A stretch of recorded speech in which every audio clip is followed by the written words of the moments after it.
sort this out.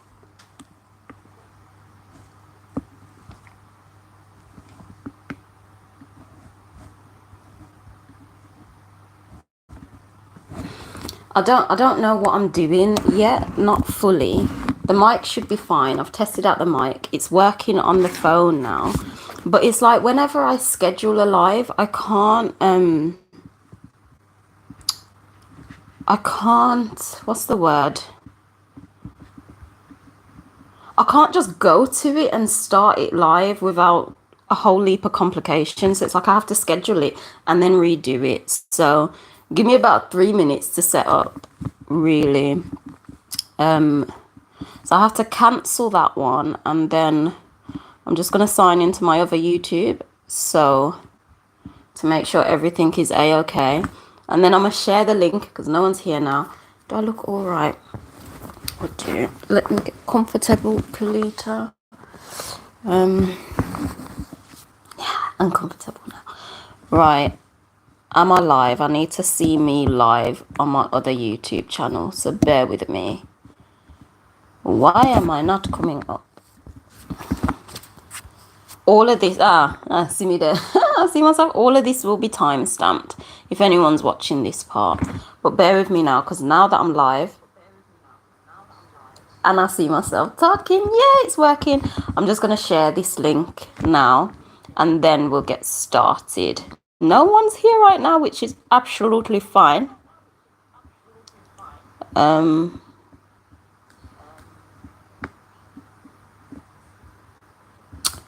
Yeah, but everything will be timestamped. Let me just post this in case anyone would like to join me live. Is someone, the one person live is me.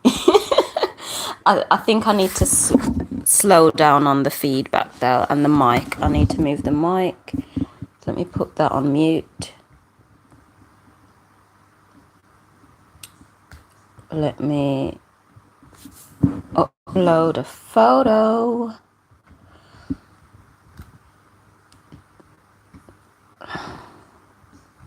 I wish you could like edit this part out. It's 2 minutes. I need to be quicker at this, but I'm getting there, okay? I am getting there. Right.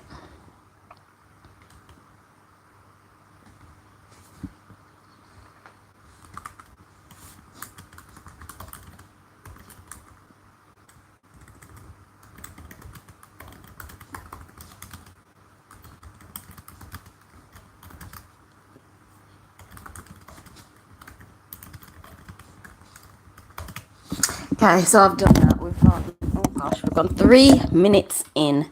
These can't really get longer. There we go. It's posting anyway, so who joins, joins. So I've kind of done a different setup today. I've put it on a board. You can see, it's showing backwards. I don't know if, I can check on my other one, can't I? I don't know if it shows backwards for me or if it will show backwards for you. So bear with me, I'm a bit delayed now. I'm watching myself on the other screen. This is trial and error, people. It's all trial and error.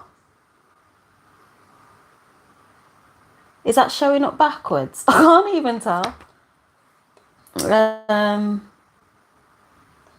No, it's not.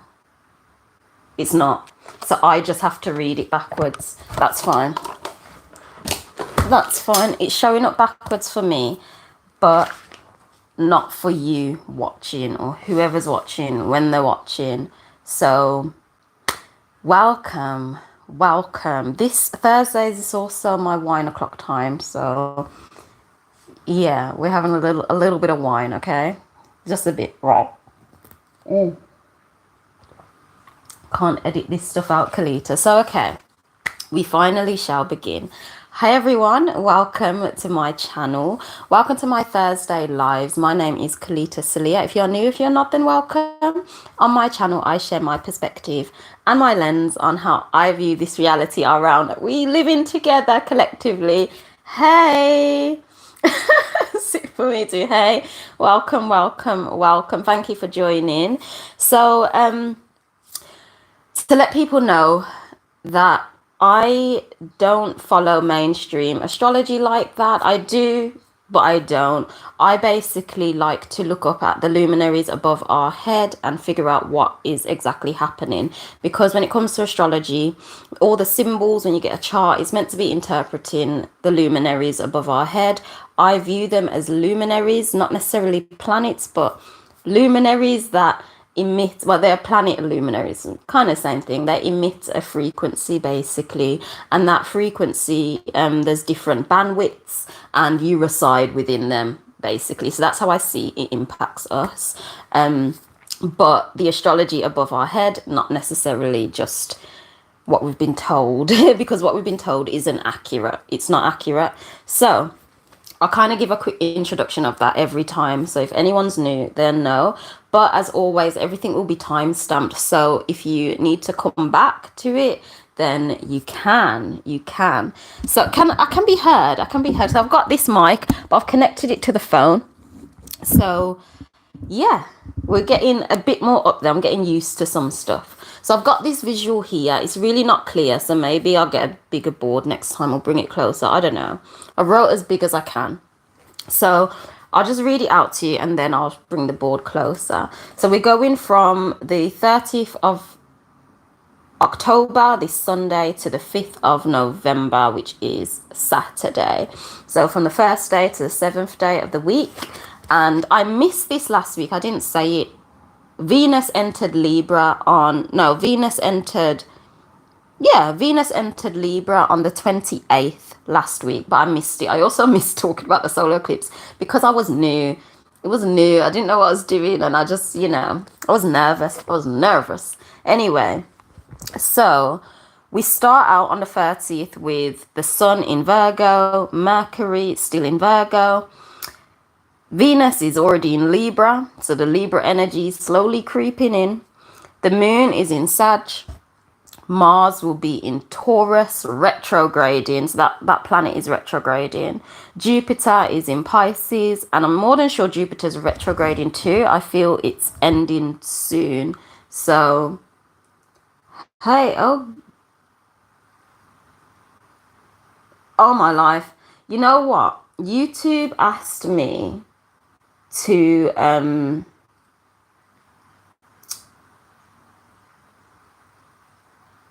remove.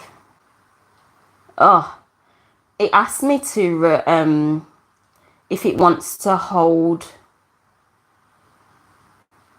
comments back, and I was like, nah, it's fine. But look at all this nonsense coming in the chat. Oh, just go away. Look. I had to delete them. Oh, definitely after this chat, after this live, I'm gonna have to go back to the background and make sure I set the setting to hold comments like that off. I generally wasn't expecting that type of comments. I thought it would have just been more, just challenging or just rude type of comments, just like, what are you talking about? But I wasn't expecting that. Hopefully that don't come up again. Hopefully not. Anyway, gosh, where was I? So the slower moving planets, they're still in the same place. I won't really talk much on them. I feel when it's a slower week, we can dive into them a bit more, but this week's a bit juicy, so I'll just go over it quickly. Saturn is still in Capricorn. Neptune, Uranus is in Aries still. Neptune is in Aquarius. Pluto is in Sag. And Lilith still remains in Sextans.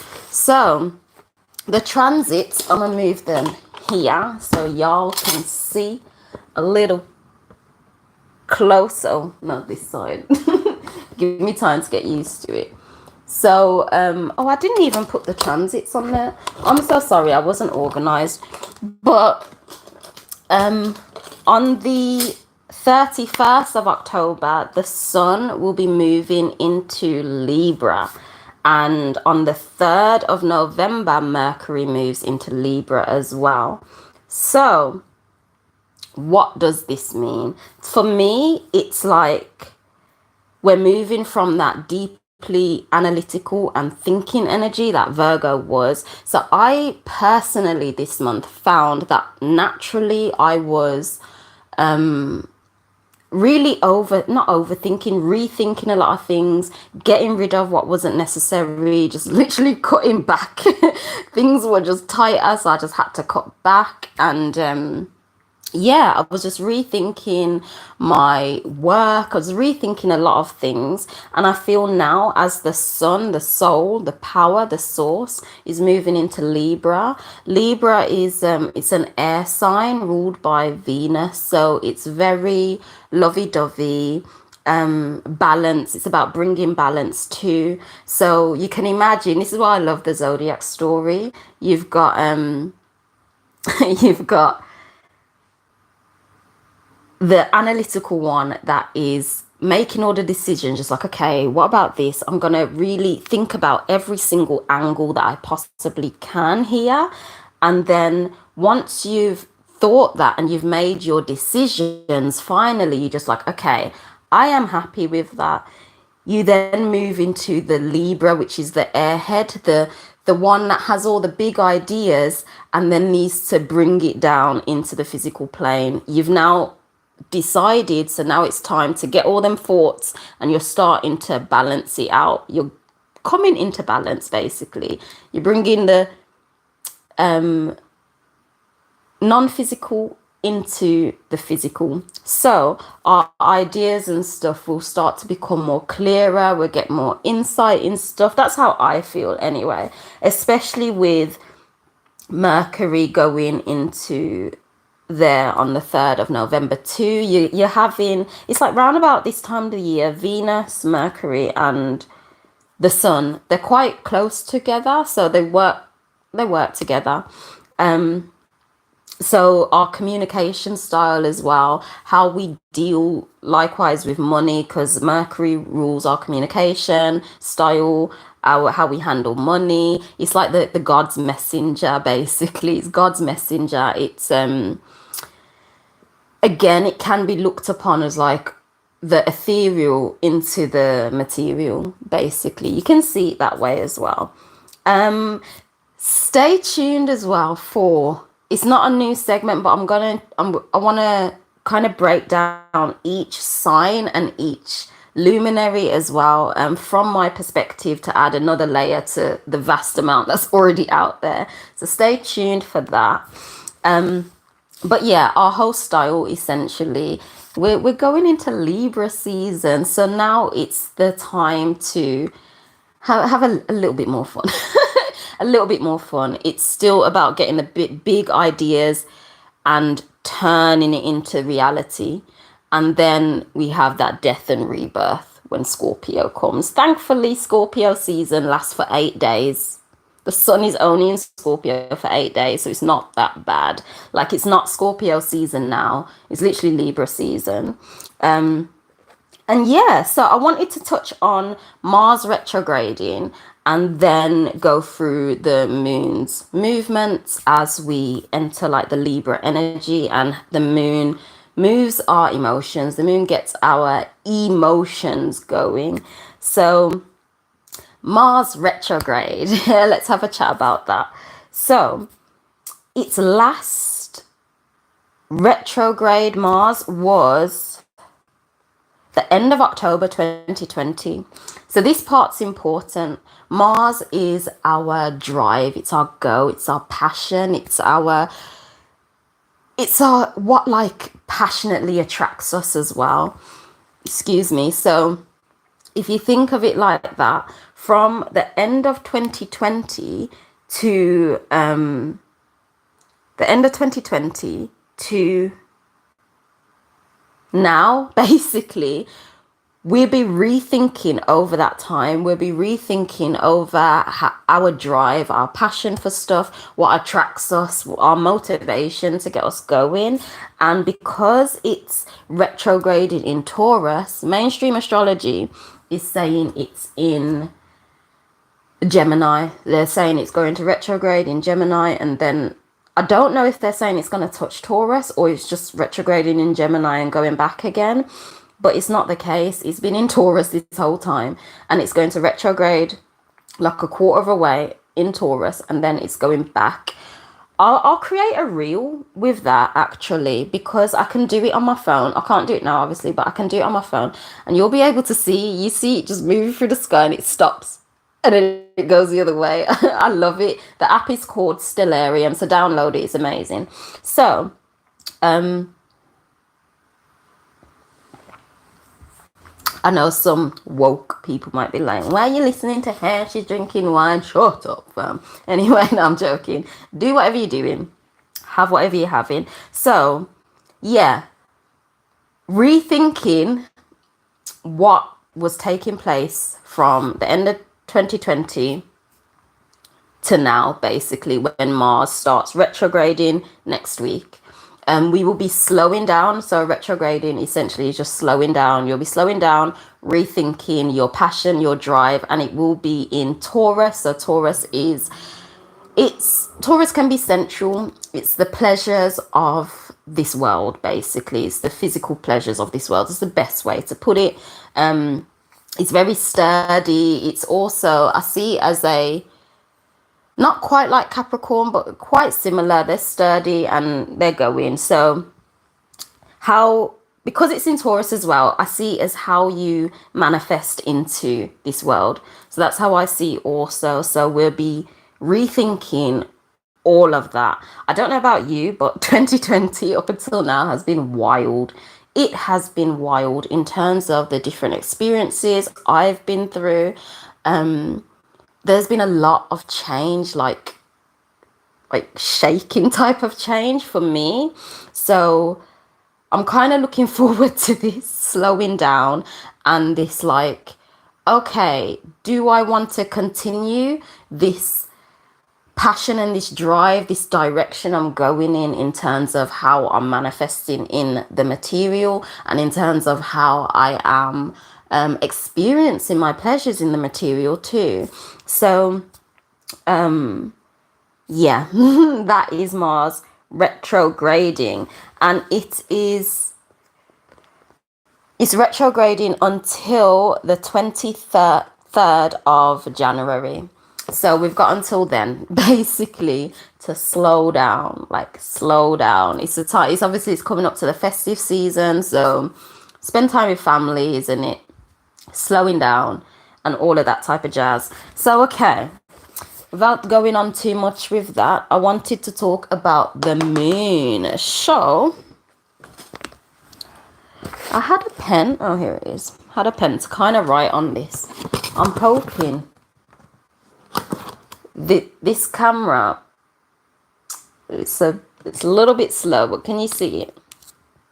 So we're leading to a full moon, basically. So what does this mean? It's not going to be a full moon this week. The full moon's next week. But as the moon is getting brighter, things will become more clearer in terms of where to move our energy, because the moon, it controls our emotions, our energy in motion. So as it gets brighter, we would know where to put our energy in motion, basically. Things will become a bit more clearer. And yeah, you'll be trusting more of your intuition more and all of that, basically. So on the 31st of October, the moon will be in Capricorn. You see, Capricorn. 2nd of November, the moon moves into Aquarius. Now, I don't really want to talk too much about this just yet. Maybe like next year, but those who are watching this or who watch this will get a key. You're going to get a key right now. Interestingly enough, when it comes to like the financial markets, where the moon is plays a big role, and I'm beginning to pick up which signs have more of an impact when it comes to the financial markets. So that's a little key. It's a little key for those who watch this video. We're gonna be good, okay? Just know that. Anyway, On November, we're in is that Pisces? My drawings, you know. Yeah, it's Pisces after Aquarius. And then this one's interesting. On the 5th of November, I can't really draw the sign, but we're actually in Cetus. The moon on the 5th of November, bonfire night, is in Cetus. I might just write it here. I'm not left-handed and I'm writing left-handed, so that's why it might look like I was writing in a certain way. Okay, so let's talk through like what all this means now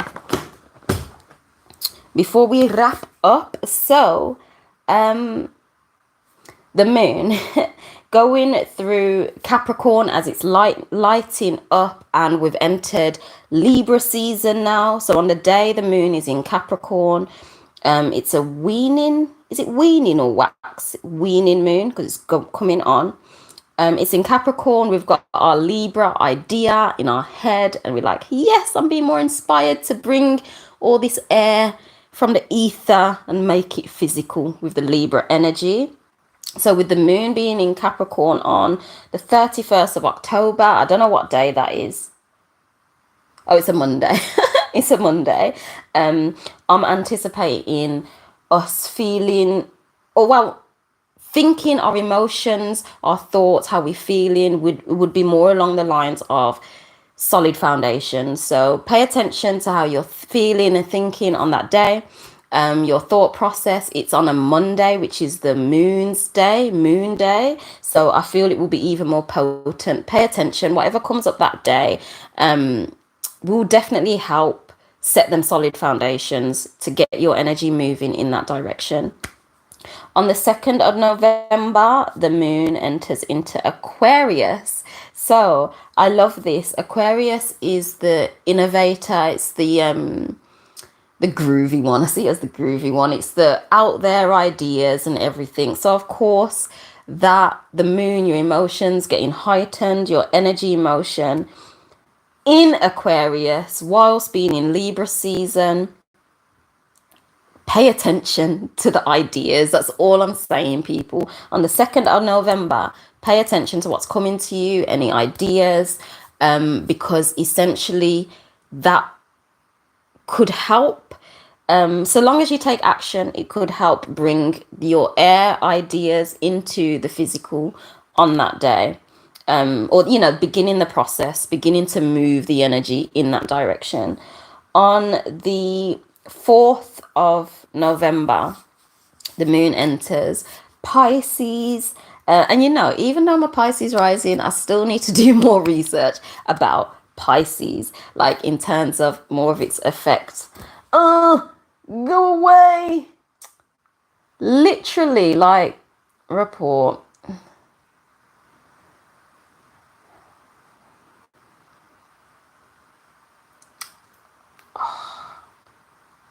And this is why, and I can't even edit this stuff. And it's just like, listen, if I've got teenagers watching my content, I can't be talking about no adult graphic stuff. It's just not happening. Forgive me. I'm so annoyed at myself because I didn't tick the button. I didn't tick the button. Anyway, I've reported them. Is it them watching? Are they the other people on here? And I'm joking. So, gosh, yes. So, the moon will be in Pisces. I'm not really going to gas on this one because I'm a bit blank. But Cetus is the one I want to touch on. So, the moon being in Cetus, Cetus is an interesting one. It's an interesting one. So, Cetus is a star constellation that they don't acknowledge. This is another hidden star constellation. Yeah, I know. I'm not going to let it bother me, but this is the sweat, sis. I'm sweating because I'm nervous. Nervous. But Yeah, Cetus is the hidden star constellation. It's one of the hidden ones that they just don't acknowledge. But the wandering luminaries pass through this star constellation as well. I've literally drew it in this book. I love this book, and it's called Love. Um, I've drew it in this book, yeah, where all of the luminaries travel through. So I don't know if you can see this. So I've put like the sun, the moon, blah, blah, blah, and it travels through all of these constellations. So the sun doesn't touch Cetus, but all the moon and the rest of them do. You have the moon, it goes through Aries, Taurus, Gemini, Cancer, Leo, Virgo, Libra, Scorpio, Ophiuchus, Sag, Capricorn, Aquarius, Cetus, and then Pisces. And then there's literally more, but I think it's just best to stick on Ophiuchus and Cetus right now. So Cetus, essentially the story of Cetus, because to know all of this astrology stuff, you just need to know the story basically, and then you understand the energy and the frequency bandwidth that it resides in basically. So long story short, Cetus is a sea monster, and he was sent to destroy or to kill the daughter of, not Poseidon, of the king who lived in Ethiopia apparently, because Poseidon was vexed and jealous that his daughter was prettier than his.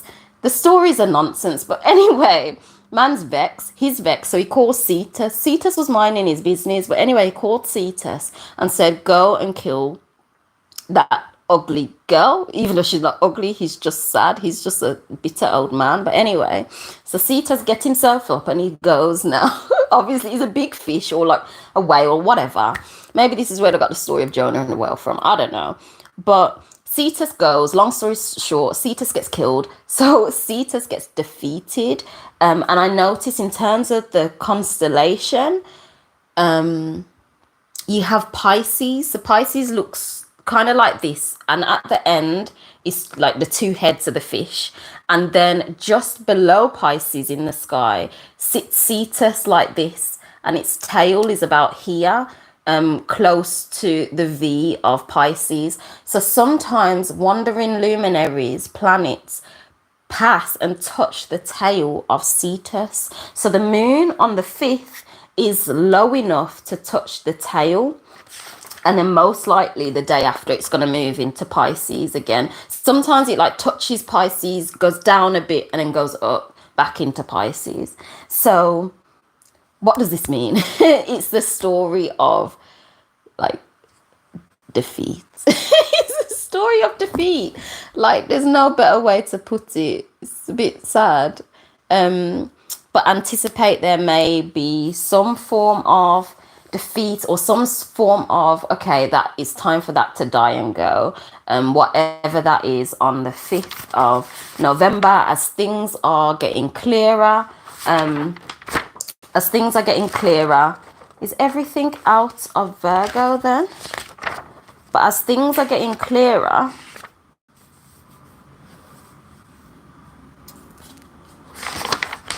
forgive me. Yeah, as things are getting clearer basically, and you're knowing more of your direction and your energy to put it in, it's like after, yeah, there's just maybe a little defeat, something to just let wash away in the sand and in the wind.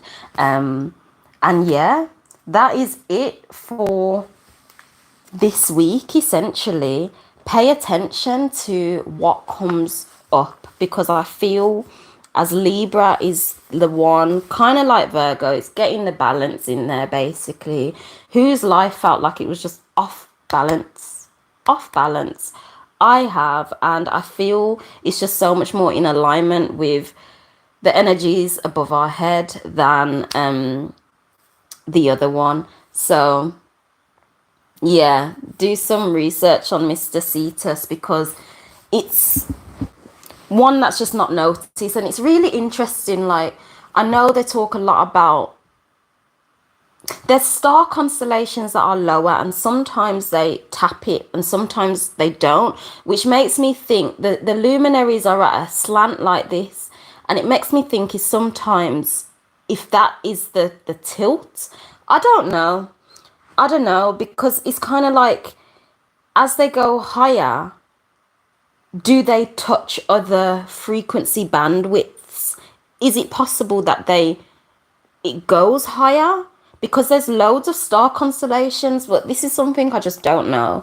And this is why I'm emitting it out there. So anyone else who would like to help research this can, you know what I mean? But yeah, that is it for this week. Essentially, next week is the lunar eclipse, which is an interesting one, as well as the full moon. So we'll see what that has in store for us. But ultimately, trust yourself, trust whatever comes through next week. Things will start to get more clearer with your business ideas, with friendships, relationships, whatever it is you're going through in your life. Of course, if you're analyzing this for yourself, see where the houses sit for you, and then you'll know where it's impacting you more. So I'll just give one example. So the sun going through Libra for me, and Libra is sat on my 8th house, and it's all the taboo stuff, isn't it? So howdy, hey, this is me today. Here we are. I'm talking about taboo topics and stuff like that. Some hidden stuff too.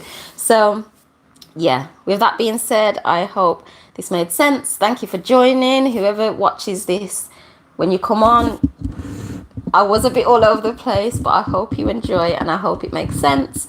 Timestamps will be below. I shall post the pictures a bit earlier this week in the community area, so stay tuned for that. Oh, excuse me. I'll post everything on Facebook, and you are more than welcome. I shall see you next week. Bye. Right, how to stop this on the phone now. Yay. Okay, bye.